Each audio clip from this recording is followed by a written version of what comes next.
Ito ang grupo sa likod ng The Military Show. Ang napapanood mo sa channel na ito araw-araw ay gawa ng dumaraming producer, manunulat, editor, designer, at mananaliksik.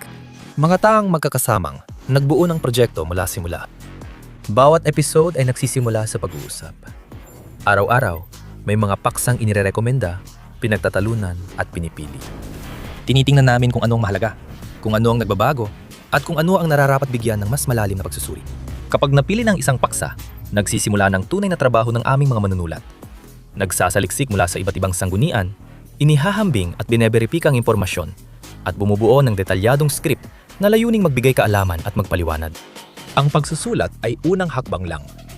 Bawat script ay dumadaan sa masusing pagsusuri ng mga impormasyon at pag-edit.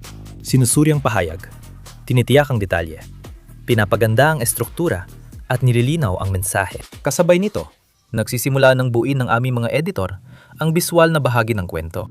Bawat piraso ng footage ay pinipili ng may layunin. Sinusuri ang mga pinagkunan, tinitingnan ng konteksto, at gumagawa ng graphics para gawing malinaw ang komplikadong ideya. Walang basta-basta, walang minamadali. Pag natapos ng script, ipinapadala ito sa akin. Ang matagal mo nang naririnig na boses sa channel na ito. Ire-record ko ang narasyon na nag-uugnay sa pananaliksik, pagsulat, at visual bilang isang magkakaugnay na kwento.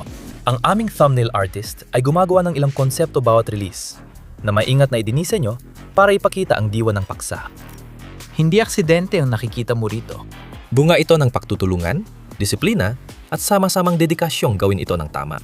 Ganito ginagawa ang The Military Show, araw-araw.